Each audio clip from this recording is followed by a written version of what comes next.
Go is a 1999 released crime comedy directed by Doug Liman.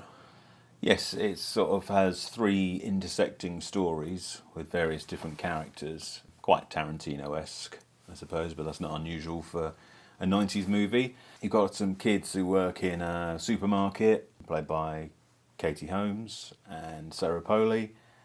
And Polly, I think. one or the other. And then you've got a couple of guys who are a couple of actors who are on a cop show and who ask if they can buy some drugs from somewhere because they're going to a Christmas party. That's why we're doing it. That's why we're doing it. Yep, second week of Christmas. Or second week of December, shall I say. It's not particularly Christmassy, but it is set at Christmas. So. It's a little bit more Christmassy than our last one. It is, yeah.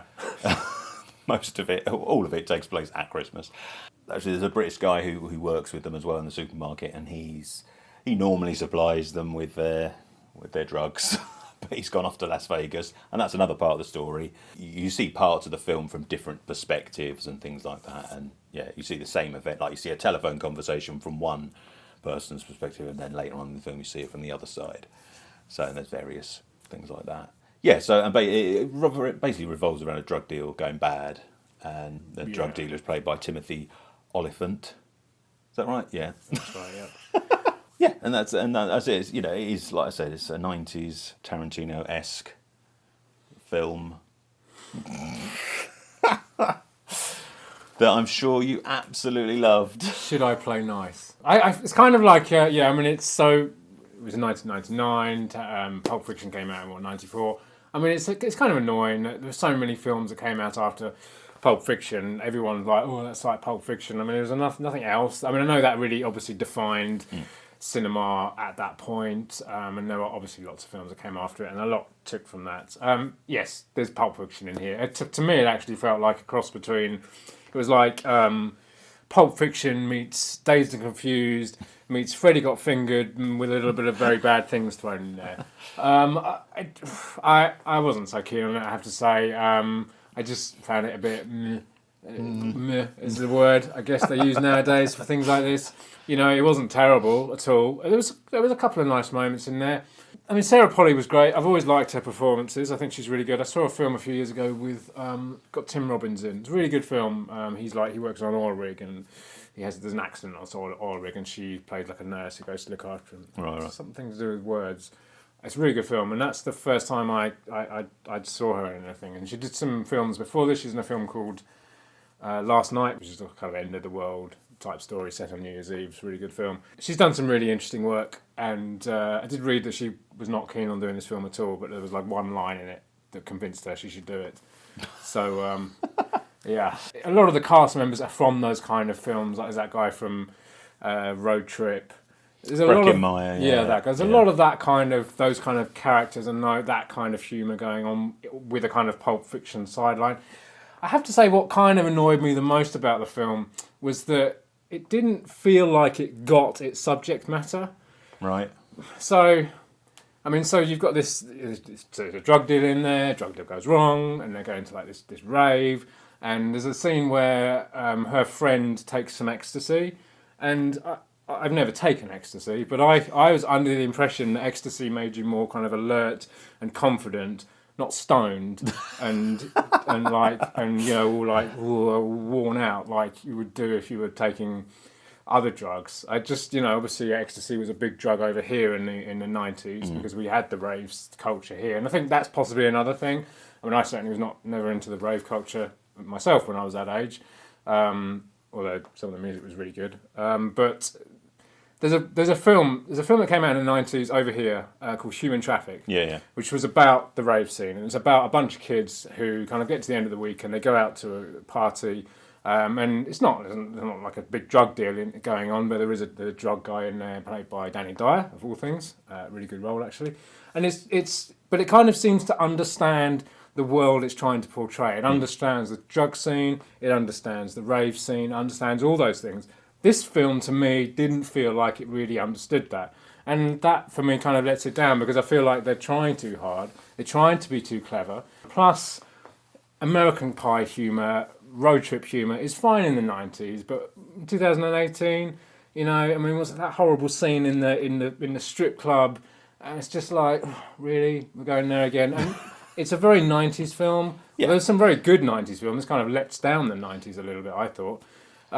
There's one good stuff. There's one good moment. The bit with William Fichtner and the dinner scene. Yeah. I really liked that. And I thought that end story, although it loses its way and kind of goes back to how the rest of the film is, if they'd stayed with that for longer, I would have loved for them to stay with that, because I thought that whole sequence in the house was so strange. It kind of came out of nowhere. You're kind of expecting it to go one way and then it goes a completely that different way. I really enjoyed that bit. And William Fichtner is really great, and his wife, played by Jane Krakowski, Yep. who she was great. There's a scene with her and one of the TV actors, which was very funny. I mean that sequence I really enjoyed. The rest of it just didn't work. It just wasn't strong enough. It didn't. A lot of kind of quite obnoxious characters you're supposed to like.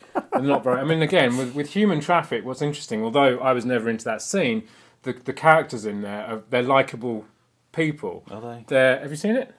I think so. I don't remember them being I thought. likeable. Well, they just. But then I would say they felt more realistic to me, more down to earth. But the people in this film, it's like they're all like frat type boys. It's American, isn't it? I know it's American, but there are people in America that I'm sure are very likeable, and there are, because I've seen films with them in.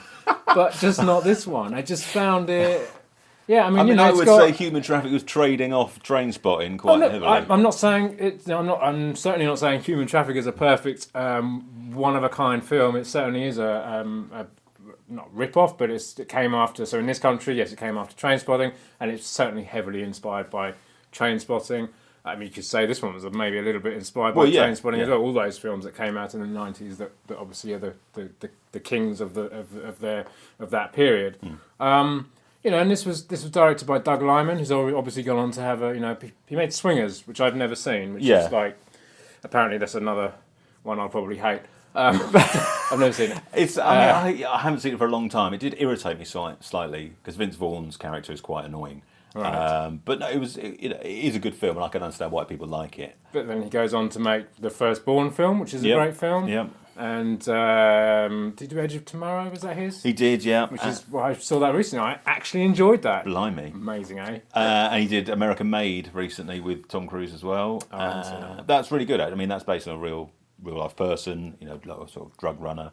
But yeah, that was really good. So no, he's and I think you can see in this film maybe he was thinking more outside of maybe the budget he had, because there's a few like car chase moments in there, and there's some slightly bigger set pieces going on. I think it just fell for me because I wasn't keen on the characters, and the stories felt if you're gonna compare it to Pulp Fiction, it's nothing like Pulp Fiction, and the stories in Pulp Fiction are clever, and the dialogue in Pulp Fiction is clever if you like it. Some people don't. It's certainly done by someone who understands what his subject matter. But this one, it just felt like they were trying too hard. It felt like it thought it was being really clever because it was doing this whole clever editing and all story links here. And who the hell was that British guy? Oh my God! He used to be in Grange Hill. So, I never liked Grange Hill. God, Desmond Askew, is that his name? Yeah, that's it, yeah. Oh, it was just like, oh really? Oh, you're going to be that guy, are you? It's keeping the British end up in more ways than one. In more ways than one, indeed. I just know. There were certainly moments here and there. Most of it the middle story, no, that just fell flat completely for me. The Vegas stuff? The Vegas stuff, yeah. I mean, it was Very Bad Things is a better version of that story. I'd agree with that. Yeah. Just that for me, and that kind of felt the most like that kind of American Pie. I don't know. I mean, when it first started, it was. I thought, this is incredibly 90s, and I'm not sure if I'm going to enjoy it as much as I did originally. But I settled into it, and I thought, I'll go back to my 90s mindset and watch it as if I'm in my 20s, and I enjoyed it. It was fine. I mean, I think it's a bit of a cult film now, to be honest. But those cult people weren't watching the same cult films that I was watching, for sure. Then. Obviously not. I don't know. But no, it's no Pulp Fiction, and it obviously has come out of that period when there was lots of films with intersecting stories and fast-talking characters and gangsters Yeah, I and mean, things like that. there was a scene right at the end of the film, which is straight out of Pulp Fiction territory, where Katie Holmes and Timothy Olyphant are in a bar, and they're talking about some comic strip in a bottom right-hand corner of a newspaper, and it's like, oh my god, that's so Tarantino, it hurts, and not as witty or as clever as what Tarantino would come up with. And I think that was my problem with it. It didn't feel. It felt a little bit immature, like an immature person's take on something like Pulp Fiction. It just, the dialogue didn't work for me. Yeah, the acting was okay, nothing to shout home about. There was a couple of moments in there that nothing made me laugh, I have to say.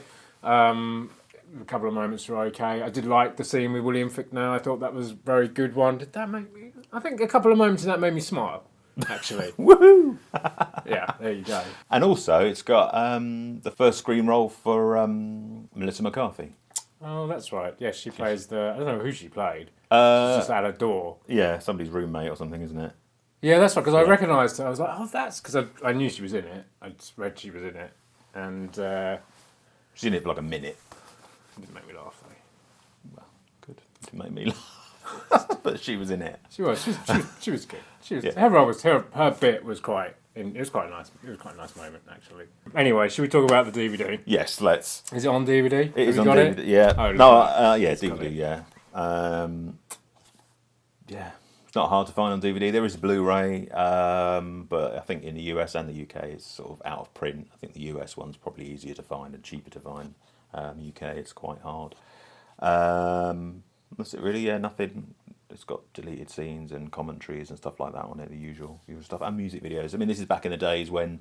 music videos on there? Yeah, it's got a No Doubt one. It's got the... like the four guys that go to Vegas, they perform Magic Carpet, right? I don't think they're actually singing it on the track, but the video is them performing it. So this is back in the day when they would make music videos that tied in with movies, which they don't tend to bother with anymore, really. So, yeah, I mean, it's not something that's going to be on TV much, I don't think, because it's relatively unknown these days, unless you want to dig into Doug Liman, yeah, one of those Doug Liman's career. I mean, I'd say if you're from that period, from that era, like us, and you haven't seen it, you give it a watch. You might find something. Might you bring like back about some it. 90s memories. It might bring back some 90s memories, indeed. It wasn't terrible by any stretch of the imagination. I just didn't warm to some of the characters and some of the dialogue. That's all.